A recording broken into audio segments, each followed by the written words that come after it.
পড়াশোনা হচ্ছে আমাদের মৌলিক অধিকারের মধ্যে একটি।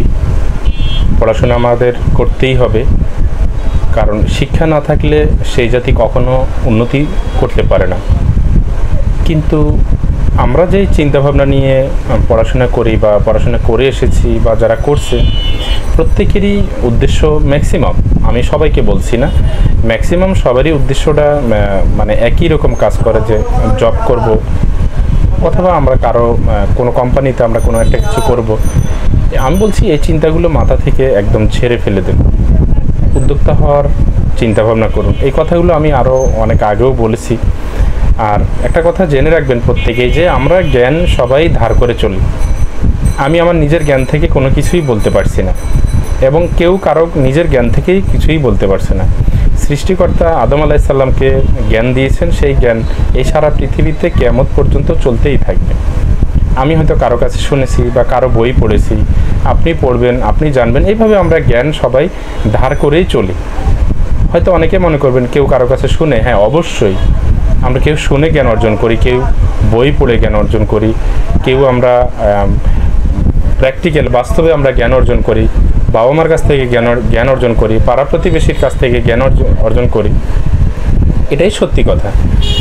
তাই আমি এটা আরও আগেও বলেছি যে উদ্যোক্তা হওয়াটা সবচেয়ে বেটার। কারণ হচ্ছে উদ্যোক্তা হলে আপনি নিজে, সেটা প্রতিষ্ঠান ছোট হোক, বড় হোক, মাঝারি হোক, বা যে কোনো প্রতিষ্ঠানে হোক না কেন, আপনি মালিক। আপনি যদি আপনার প্রতিষ্ঠানটা যদি খুব নিবিড় পর্যবেক্ষণের যদি রেখে যদি আপনি চালান, সেখানে যদি আপনি যেমন জব করতেন বা আপনি অন্যের প্রতিষ্ঠানে কাজ করতেন, যেভাবে আপনি টাইম মেনটেন করে অন্যের প্রতিষ্ঠানে সময় ব্যয় করতেন বা সময় দিতেন, সেখানে কোম্পানিকে কাজ বুঝিয়ে দিতেন, আপনি আপনার প্রতিষ্ঠানে সেই কাজগুলো আপনি বুঝিয়ে নেন, নিজে যে কি করছেন সেটা প্রতিদিন হিসাব করুন। এরপরে তারপরেও চোখ খোলা রাখতে হবে এবং হচ্ছে মেধাটাকে আমাদের কাজে লাগাতে হবে। আমরা চারপাশে একটু খোঁজখবর রাখতে হবে যে এই প্রতিষ্ঠানটা আমার কেমন চলছে, তারপরে এই প্রতিষ্ঠানটা আরও কীভাবে উন্নতি করা দরকার। আমরা মোটিভেশনাল আরও অনেক চিন্তা করতে পারি। আমি যেই কাজটা করছি, এই কাজটার মার্কেটে এটার চাহিদাটা কেমন, এটা নিয়েও আমাকে চিন্তা করতে হবে যে আমার এই পেশাটা বা আমার এই ব্যবসাটা মার্কেটে কেমন প্রভাব ফেলবে। যদি এর চেয়ে যদি আরও বেটার কিছু হয়, আস্তে আস্তে, আমি বলছি না যে এটা একবারে আপনি চেঞ্জ করে ফেলবেন। অনেকেই আছে, দেখা যাচ্ছে যে একটা পোলট্রি ফার্ম করছিল, এখন আস্তে আস্তে সে হয়ে গেছে কি, সে একটা ফিড কোম্পানির মালিক হয়ে গেছে। এরকম আমি বলছি, আমি বলিনি যে আপনি পোলট্রি ফার্ম থেকে আপনি চলে যাবেন ফার্মার মেডিসিন বিক্রি করতে, এটা না। আপনি যেই পেশাটায় আছেন সেই পেশাটারই আরও মানে উন্নত চিন্তা আপনাকে প্রতিনিয়ত চিন্তা করতে হবে। মানে হুট করেই না, হঠাৎ করেই না, আপনি চিন্তা করবেন, প্রতিনিয়ত কাজ করে যাবেন, আপনার লাভ লস আপনি প্রতিনিয়ত হিসেব করবেন, এবং হচ্ছে আপনি আপনার প্রোডাক্টগুলো নিয়ে আপনি চিন্তা করবেন, সেটা নিয়ে আপনি রিসার্চ করবেন। যদি আপনি পোলট্রি ফার্ম করেন, কথারে কথা বলছি, তাহলে আপনি দেখবেন যে আপনার পোলট্রি এটার মর্টালিটিটা কেন হচ্ছে, শীতকালে এটা কেন মারা যাচ্ছে বেশি, গরমকালে কেন প্রচুর পরিমাণে ফ্যানের বাতাস দিতে হচ্ছে, আবহাওয়া ঠান্ডা রাখতে হচ্ছে রুমের ভিতরে, আবার শীতকালে কেন হচ্ছে ঘরের ভিতরে প্রচুর পরিমাণে লাইট দিতে হচ্ছে, মানে ইলেকট্রিসিটি দেওয়া লাগে কেন, এইসব নিয়ে আপনি রিসার্চ করবেন। তার বডি নিয়ে আপনি চিন্তা করবেন, পোলট্রি বা ব্রয়লারের আপনি বডি নিয়ে চিন্তা করবেন, তার ইমিউনিটি সিস্টেম নিয়ে চিন্তা করবেন। কেন, দেখবেন আপনি আস্তে আস্তে এখান থেকে ভালো কিছু আপনি পাবেন। এরপর হচ্ছে এটার গ্রোথ মানে কিভাবে বৃদ্ধি করা যায় ন্যাচারালি। এরপরে হচ্ছে এটা সেল কিভাবে করলে আপনার এখান থেকে ভালো বেনিফিট আপনি পাবেন, কখন সেল করলে, কোন সময়টা, আবহাওয়ার ওপরে, আমাদের দেশের ওপরে, সময়ের ওপরে। যেমন ঈদের একটা মৌসুম আছে, যেমন হচ্ছে কুরবানির ঈদে ওই সময় যেমন ব্রয়লার মুরগি বা বিভিন্ন মুরগির দাম কমে যেতে পারে। এবার আবার হচ্ছে রমজানের ঈদে বা অন্যান্য দিনে কিন্তু এগুলোর দাম মোটামুটি একটু বাড়ে, মানে চাহিদা অনুযায়ী কিন্তু বাজার আপ ডাউন করতে থাকে। তাই আমরা প্রতিনিয়ত যদি মানে আমি যে কাজটা করছি সেই কাজটা নিয়ে যদি আমি প্রতিনিয়ত যদি চিন্তা করি, বাস্তবমুখী চিন্তা করতে হবে, এমনি মাথার ভিতরে ঘুরপাক মানে করলে হবে না। তারপরে এইসব বিষয়ে যে কোম্পানির বই আছে সেগুলো আপনি পড়তে পারেন। আপনি যদি একজন মানে ফার্মাসিস্ট হন তাহলে আপনাকে চিন্তা করতে হবে যে আপনার দোকানের মেডিসিনের কী পরিস্থিতি, এটা কিভাবে রাখতে হবে, এটার এক্সপায়ারিটা কিভাবে আপনি দেখবেন, এক্সপায়ার ডেট হয়ে গেলে সেটাকে কিভাবে রাখবেন। ফার্মাসিস্ট করলে আপনি এই সব কিছু জানতে পারবেন।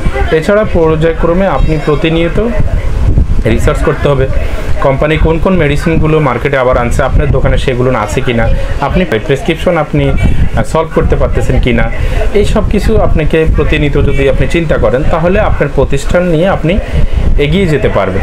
আর একটা কথা মাথায় রাখবেন যে প্রত্যেকটা মানুষ কিন্তু কোটি কোটি টাকার মালিক হবে না, স্তরভেদ এটা থাকবেই। এটা শুরু থেকে শেষ পর্যন্ত মানে পৃথিবীর শুরু থেকে কিয়ামত পর্যন্ত এই বিষয়টা আল্লাহ সুবহানাহু ওয়া তাআলা আমাদের মধ্যে করে দিয়েছেন। আমাদের প্রত্যেকের যদি মনে করেন 50 কোটি করে যদি টাকা থাকে, আমরা কেউ কাজ করব না, আমরা কেউ খাবারও পাবো না। এটা নিয়ে আপনি চিন্তা করলে এটা আমরা বুঝতে পারবো।